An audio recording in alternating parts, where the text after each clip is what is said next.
¿Qué tal chicos? ¿Cómo están? Bienvenidos a esta nueva clase de lenguaje en la que profundizaremos un poquito más en los conceptos de variaciones lingüísticas, o lo que también son conocidos como las variaciones de una lengua. No olvides que en la clase pasada vimos que el lenguaje tenía una naturaleza biplánica, porque estaba conformada de dos planos, uno teórico denominado lengua y uno práctico al que hacíamos referencia con el título de habla. Y que las características de ambos elementos no se oponen, sino que se complementan. Así teníamos, por ejemplo, en el campo de la lengua como característica que esta es homogénea, porque se trataba de un modelo en común para una comunidad de hablantes, era una sola. En cambio, el habla es heterogénea porque es diferente de una persona a otra. Eso nos permite afirmar con absoluta certeza que existe tal cantidad de hablas como usuarios de una lengua se presenten. No obstante, una lengua no solo se diversifica de acuerdo a las características particulares de un individuo, sino también toman en cuenta las características geográficas y las características socioculturales. Eso es lo que denominamos variantes lingüísticas. Estamos haciendo referencia a tres grupos importantes: el dialecto, el sociolecto y el idiolecto. Veámoslo de manera particular.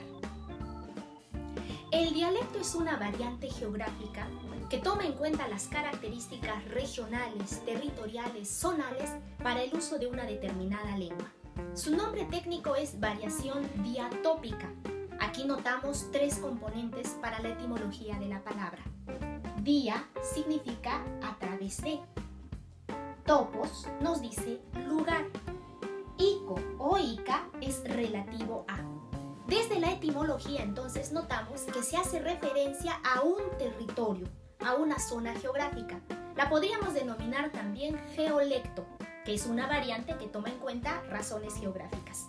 ¿Qué afecta el dialecto en una lengua? 5 elementos: su sonido, su significado, su vocabulario, su estructura morfológica y el orden de las palabras en la disposición de una oración.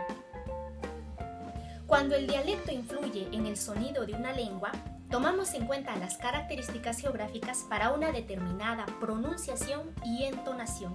Eso es lo que llamamos variación fonética de una lengua. Para ejemplificar esto, permítanme compartir con todos ustedes un texto de Antonio Gálvez Ronceros. Fragmento tomado de Monólogo para Jutito, de Antonio Gálvez Ronceros. El día en que el negro Vallombrosio fue insultado por su propio ahijado, un negrito llamado Jutito, casi se le desploma la jeta. Puso los ojos de vaca, la nariz de toro y mascando dientes se fue a la casa de su compadre. «Compadre Juto, he venido a haceros queja». «¿Haceme queja, compadre?» «He venido a darle la queja de su hijo Jutito que me ha insultado». «¿Qué?» «Me ha dicho una tremenda lisura». «¿Qué lisura es esa, compadre?» «Una tremenda palabra». «¿Pero cuál es esa palabra, compadre? Porque yo quiero saber el tamaño y la dimensión de la palabra para según eso castigar a ese muchacho». «¿Usted, compadre, quiere que yo repita esa palabra que yo mismo mejora?» «Pero yo quiero saber qué cosa le ha dicho ese muchacho». «Me ha dicho una tremenda lisura». «Bueno», dijo Juto, torció el cuello, apuntó los dientes hacia el fondo de la casa y llamó a su mujer. «¡Juta! ¡Juta! ¿Juto? Llámame acá ese Jutito que quiero hablar con él». Una variante semántica toma en cuenta las características regionales para cambiar el significado de las expresiones. Quiere decir con esto que una palabra tendrá la misma forma nominal, pero los significados cambiarán de acuerdo a la zona geográfica en la que hagan uso de ella. Por ejemplo, si hacemos referencia a zapatilla, en Perú entenderemos con esto un calzado deportivo. Por otro lado, en México, zapatilla hará referencia a un calzado de tacón. Por eso, en el cuento de la Cenicienta, ella pierde su zapatilla de cristal al salir de la fiesta y mediante este elemento será identificada por su príncipe azul. Ahora bien, al hablar de una variante léxica, asumimos una significación completamente opuesta a la categoría anterior. Quiere decir que aquí lo que va a cambiar es la denominación que demos al mismo significado. Un ejemplo de esta variante lo tenemos en el nombre que le entregamos a una legumbre con la que podríamos preparar un rico saltado. Me refiero a las vainitas.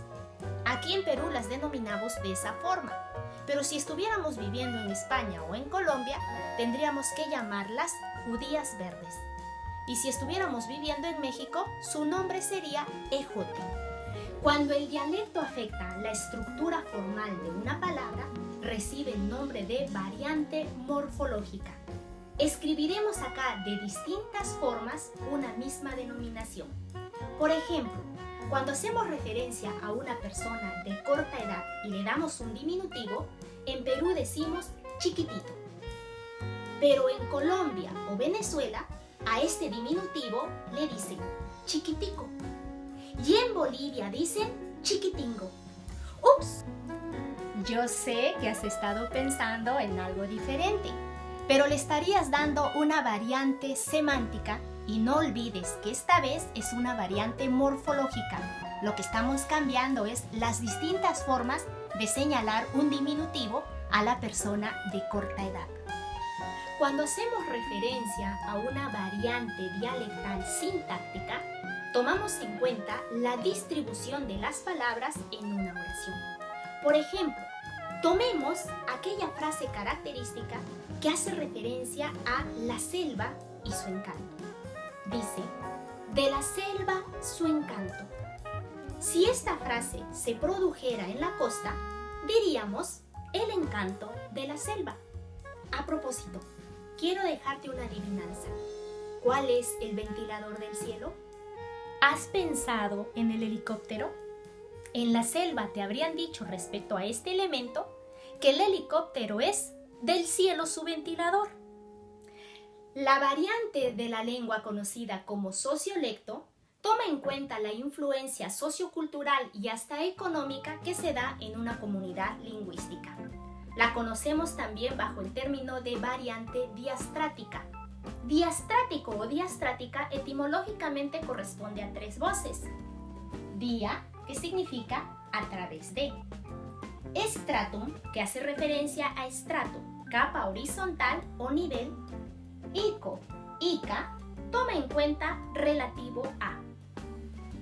Cuando hablamos entonces de un sociolecto, estamos hablando de una sociedad estratificada dividida en clases, alta, media y baja.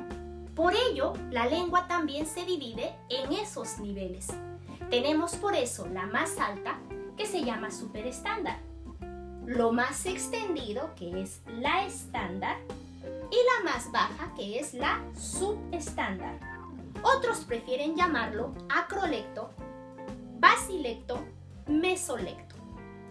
Si hacemos referencia a la primera variante, que es una superestándar, esta es una lengua que asume características formales o puede transgredirlas dependiendo de las situaciones en las que se encuentra. Podríamos decir la lengua literaria o las lenguas eruditas y científicas. En el campo de la variación conocida como estándar o mesolecto, tendríamos acá dos niveles. A nivel formal se tiene la lengua culta y a nivel informal la lengua coloquial. No es lo mismo hablar en una conferencia donde hacemos uso de una forma que es correcta a hacerlo en una comunidad formada por amigos y por familia donde elegimos una manera informal de comunicarnos.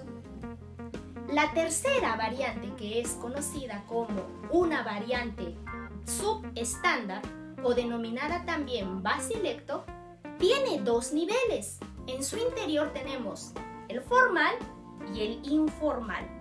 Ese formal es conocido como una lengua popular. Se caracteriza porque presenta incorrecciones que transgreden al uso de la norma lingüística. hablaríamos aquí de quizás supresiones, formas de pronunciación exacta, incorrectas conjugaciones. En el campo informal no tiene que ver con específicamente agresiones a la norma, sino formas que corresponden a grupos marginales. Tendríamos aquí aquello que se denomina la jerga. Esta jerga es denominada de otra manera como argot o simplemente replana. Y no solo tiene, en lugar de hacer uso, por ejemplo, de terno, hacer alusión a un ternero, o si dicen en lugar de corbata, corvina, sino que también están los taquitos o las groserías. La tercera variante de una lengua se denomina idiolecto. Con esto hacemos referencia a las características particulares de cada uno de nosotros como individuos usuarios de una lengua. ¿Qué indicadores o características tomaremos en cuenta aquí? La edad, el sexo y la ocupación. El nombre técnico que se le da a esta variante es diafásica o registro lingüístico. Diafásico en etimología está conformado por 3 componentes. El primero, dia, ya lo conoces, significa a través de. Fasis, que nos habla de apariencia, expresión o simplemente fase. Ico, ica, relativo a. Con esto tenemos entonces una variación que corresponde a cada uno de los hablantes. Respecto a la variación conocida como ocupacional, puedes llamarla también tecnolecto. Algunos optan por el título de jerga, pero no es la vulgar, sino sería una jerga profesional, que es un vocabulario o registro particular que corresponde a niveles profesionales como la medicina, la administración, el nivel jurídico, la lingüística, etc., o niveles artesanales como un carpintero, un obrero, un campesino, entre otros. Y como plus, vamos a ver el concepto de un translecto. ¿Te has dado cuenta que cuando somos usuarios de una lengua y tratamos de adquirir otra, siempre se presentan interferencias?